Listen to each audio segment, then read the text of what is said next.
witnessing what looks like a UFO. We have no clue what this is. Another sighting. That's weird. Yeah, that's crazy.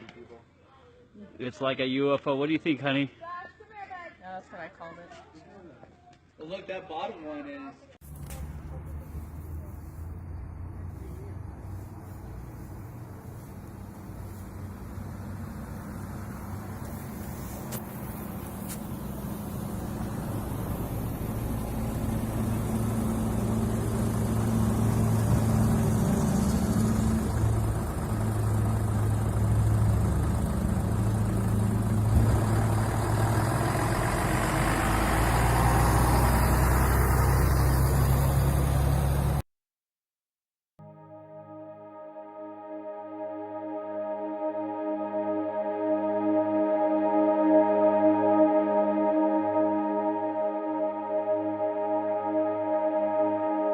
In his annual Christmas address, Pope Francis said the world is on the brink of war.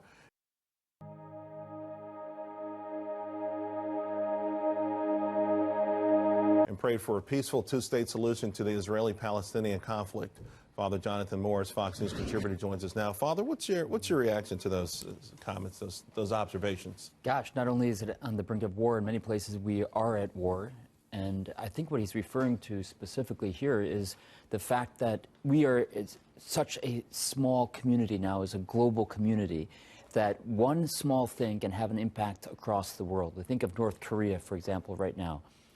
That's not only a threat for the region, sure, but we're looking now that a crazy person could actually bomb the United States of America with a nuclear weapon. That is very, very serious. And when he referred to the two-state solution, I thought, hey, that's exactly what everybody's been saying for a very long time. We think back to Pope Benedict. We think back to John Paul II. We think even what President Trump is saying, sure, a two-state solution. Sure. So, yes, they have major disagreements on certain things. But in this case, yes, that's what we want. When he talks about being on the brink of war, because you can almost argue that perpetually the planet has always been either at some sort of constant conflict, there's always been hot spots in wars, and always on the brink of even greater conflict.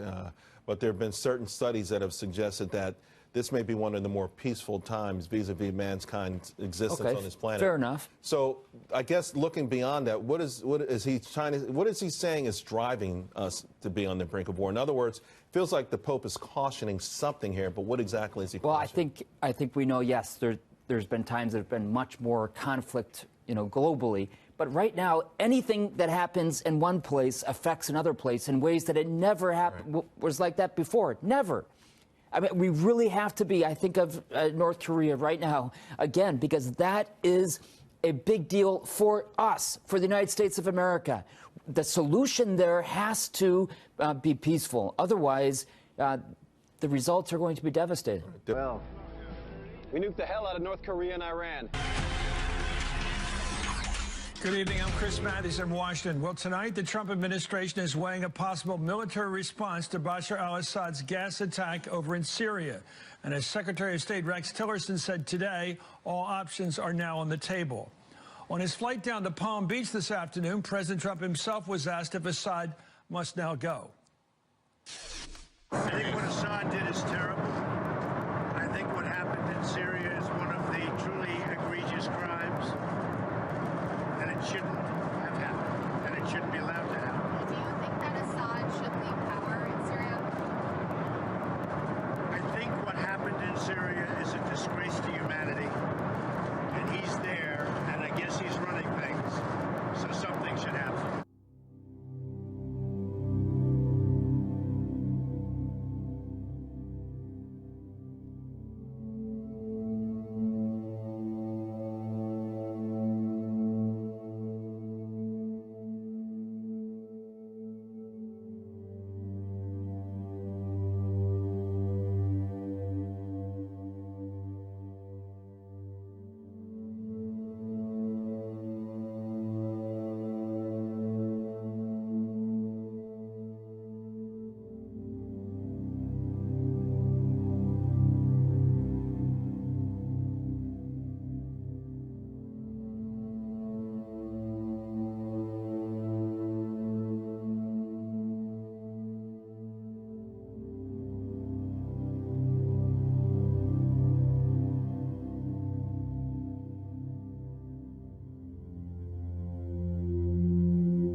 Ready? Yes. It's a quick fire question round. White House down or Olympus has fallen? Didn't see either of them. You have to make a choice. I didn't see either of them. How can I make a choice? White House down. Okay, I'll take your word for it. White House down. Okay, I'll take your word for it. White House down. Okay, I'll take your word for it.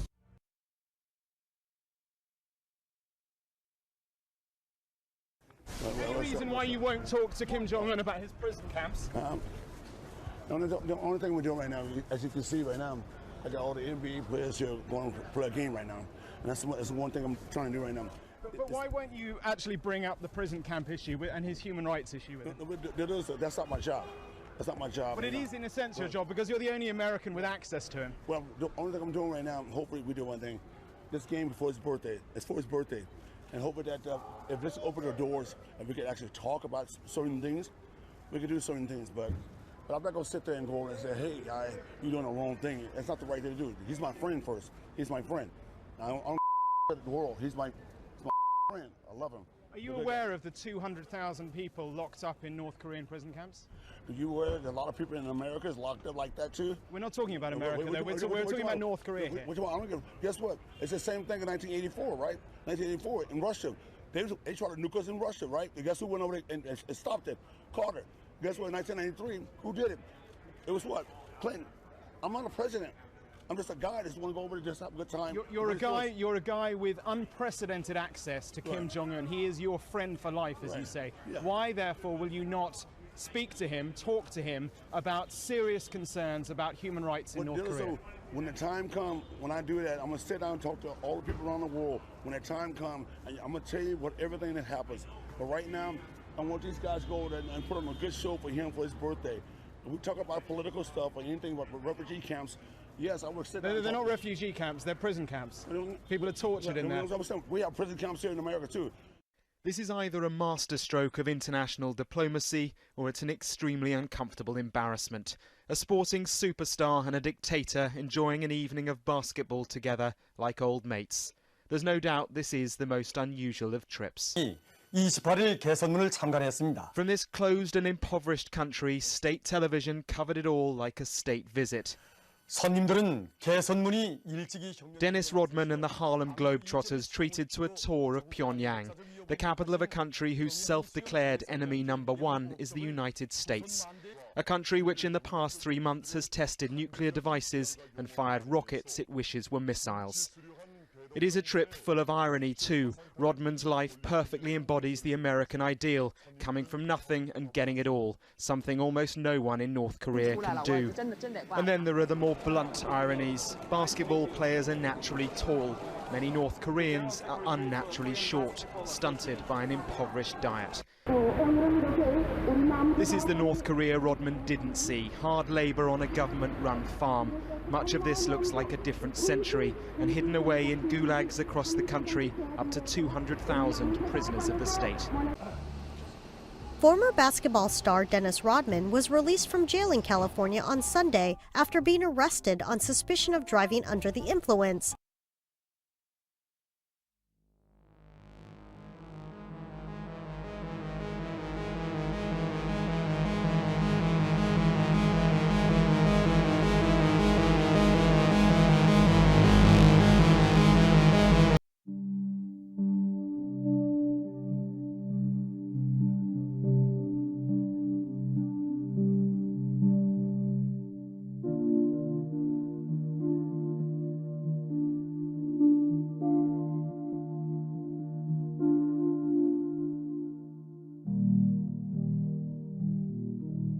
Newport Beach police say they stopped the 56-year-old National Basketball Association Hall of Famer for a vehicle violation, and the athlete subsequently failed a field sobriety test.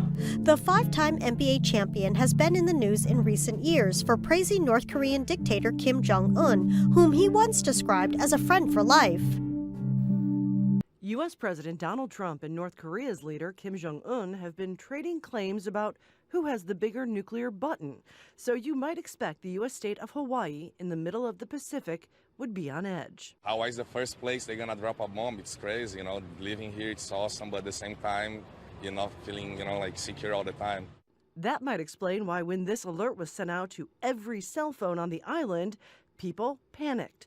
The warning, a ballistic missile was coming. Seek shelter. This is not a drill. So people just started scurrying around, trying to get into bathrooms. I was with my 2 little girls who are 8 and 10. So kids are crying and nobody really knew what to do. People on Twitter found out about 10 minutes later from emergency officials and politicians it was a false alarm. Those not on Twitter had to wait much longer before a correction was sent out. 38 terrifying minutes. How could this happen in the first place? Well, we nuked the hell out of North Korea and Iran. We certainly are saddened about this tragic event that happened here at the Daniel K. Inouye International Airport. So this afternoon at about 12 o'clock, we were notified of about possible items or object on the runway. Our crews went out and immediately checked it out and did discover that it was, in fact, a body. So they alerted authorities right away, who came and made sure that the scene was contained, and the investigation started right away. What more can you tell me? We heard some rumors maybe that there was a stowaway. Do you know anything more about it? All those details are going to have to come through the investigation. The investigators are still out on the reef runway now, trying to determine factors like that. When did you guys get that notification, and what was the protocols for dealing with something like this? It was just before noon, and it was actually noticed by a plane that they spotted that there could be objects on the runway. So our crews immediately went out, and about 12:15 is when they made it to the scene, the reef runway, and made the discovery.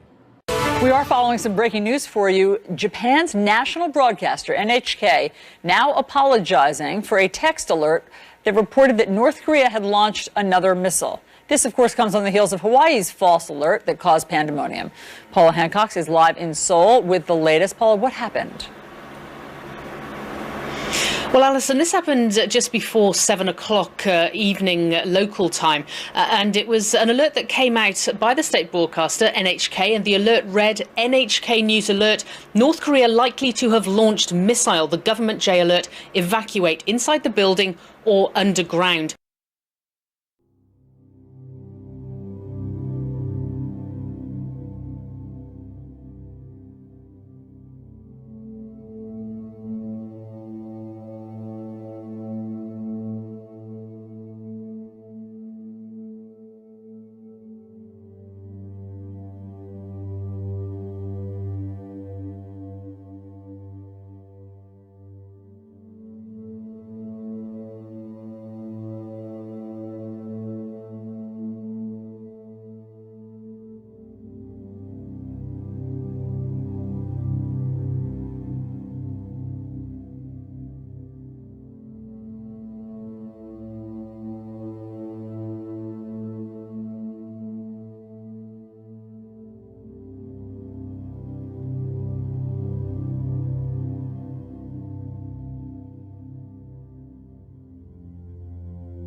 We nuked the hell out of North Korea and Iran.